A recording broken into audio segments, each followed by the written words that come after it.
बांग्लादेश की textile industry के बुरे दिन शुरू हो चुके हैं और जिस चीज का डर बांग्लादेश को सबसे ज्यादा था, भारत ने वही कदम उठा लिया है। और भारत की गारमेंट इंडस्ट्री में एक ऐसे फैब्रिक का प्रोडक्शन एक बड़े लेवल पे शुरू होने वाला है जिसकी मैन्युफैक्चरिंग अभी तक चाइना और बांग्लादेश मिलकर कंट्रोल करते थे। गारमेंट एक्सपोर्ट को लेकर अभी तक बांग्लादेश पूरी दुनिया में दूसरे नंबर पे आता है और वहीं भारत की रैंक गारमेंट एक्सपोर्टर्स की लिस्ट में वियतनाम के बाद आज चौथे नंबर पे है। इसके मेनली दो रीजंस हैं। पहला ये कि बांग्लादेश को दुनिया के कई देशों का ड्यूटी फ्री एक्सेस मिला हुआ है। वहीं भारत के लिए ड्यूटी अभी तक 6 से 12% तक की थी। यूरोप के साथ FTA साइन होते ही भारत ने इस डिफरेंस को एक बड़े लेवल पे खत्म कर दिया है। भारत के बांग्लादेश से पीछे रहने का दूसरा सबसे बड़ा कारण था मैनमेड फाइबर और मैनमेड फाइबर से बने गारमेंट्स, जिसका प्रोडक्शन भारत में बांग्लादेश के मुकाबले काफी कम था। भारत अभी तक मेनली कॉटन गारमेंट्स का एक्सपोर्टर बना हुआ था। पूरी दुनिया में फैब्रिक की सेल देखी जाए तो आज 60 से 70% मैनमेड फाइबर से बने कपड़ों की बिक्री होती है। वहीं कॉटन गारमेंट्स का शेयर 20 से 30% तक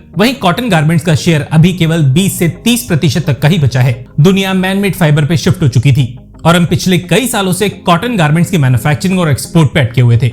वहीं बांग्लादेश MMF यानी कि मैनमेड फाइबर की बढ़ती हुई डिमांड को चाइना की मदद से कई सालों से पूरा कर रहा था। भारत इससे पहले अपनी चौथी रैंक से खिसक कर और नीचे आता, भारतीय सरकार ने सही कदम उठा लिया। कुछ महीनों पहले मैनमेड फाइबर यानी कि MMF की मैन्युफैक्चरिंग को भारत में बढ़ावा देने के लिए भारतीय सरकार ने एक PLI जारी की थी और इस PLI में कई मैन्युफैक्चरर्स ने पार्टिसिपेट किया था। अब खबर ये आ रही है कि इस PLI के अंतर्गत 52 एप्लीकेशंस को सिलेक्ट कर लिया गया है, जो कुल मिला के 6,708 करोड़ रुपए का निवेश भारत में करेंगी और इसकी मदद से MMF के प्रोडक्शन का टर्नओवर 21,186 करोड़ रुपए तक पहुंचने का अनुमान लगाया गया है। इन 52 कंपनीज में से 19 ऐसे मैन्युफैक्चरर्स को चुना गया है जो भारत में मैनमेड फैब्रिक का प्रोडक्शन करेंगी और 18 वो कंपनीज हैं जो MMF गारमेंट्स या टेक्निकल टेक्सटाइल्स का प्रोडक्शन पूरे भारत में शुरू करने वाली हैं। बची हुई सिलेक्टेड कंपनीज टेक्सटाइल सेक्टर में ही कुछ और फैब्रिक के प्रोडक्शन में इन्वेस्टमेंट करने जा रही हैं। सोचिए, अभी तक चाइना और बांग्लादेश मिलके MMF गारमेंट्स की इंडस्ट्री को कंट्रोल कर रहे थे, लेकिन फाइनली भारत इस मार्केट का एक बड़ा हिस्सा वापस लेने के लिए तैयार हो चुका है। ठीक उसी तरह जैसे हमने स्मार्टफोन्स के एक्सपोर्ट में किया था। 2009 से पहले तक भारत गारमेंट के एक्सपोर्ट में बांग्लादेश से काफी आगे था, लेकिन 2009 के बाद बांग्लादेश में चाइनीज टेक्सटाइल इंडस्ट्री का इन्वेस्टमेंट काफी तेजी से बढ़ा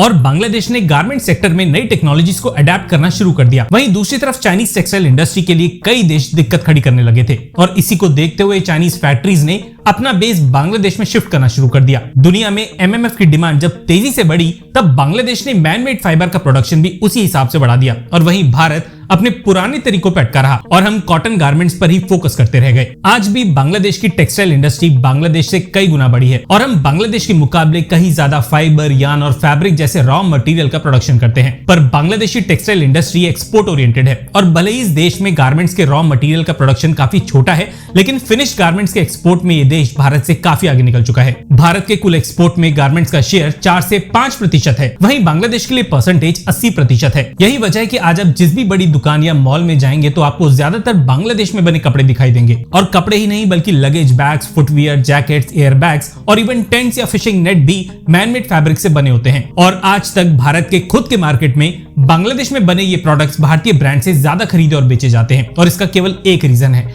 और वो है भारत में MMF के प्रोडक्शन की कमी, जो शायद अब दूर कर दी गई है। ग्लोबल टेक्सटाइल मार्केट में MMF की वैल्यू $110 बिलियन से ज्यादा है और जहां चाइना का शेयर इसमें 55 से 60% तक का है, वहीं भारत का हिस्सा इस मार्केट में केवल 6 से 8% है। गारमेंट सेक्टर में दी गई PLI की वजह से आने वाले समय में इस शेयर को एटलीस्ट 20% तक लेके जाने की कोशिश होगी। बांग्लादेश आज भारत को करीबन $500 मिलियन के गारमेंट्स का एक्सपोर्ट सालाना करता है। कमाल की बात यह है कि बांग्लादेश अपने गारमेंट प्रोडक्शन का रॉ मटेरियल भी एक बड़ी मात्रा में भारत से सोर्स करता है। यूरोप और USA के अलावा भारत अभी भी कई देशों के साथ FTA डिस्कशन में इन्वॉल्व है और जैसे जैसे भारत को और देशों के मार्केट का एक्सेस मिलता चला जाएगा, वैसे वैसे उन देशों में बांग्लादेश की मुश्किलें बढ़ती चली जाएंगी। हम यहाँ तक सुन चुके हैं और कंटेंट पसंद आया है तो वीडियो को लाइक करने के बाद चैनल को सब्सक्राइब किए बिना बिल्कुल भी मत जाइएगा। धन्यवाद। जय हिंद।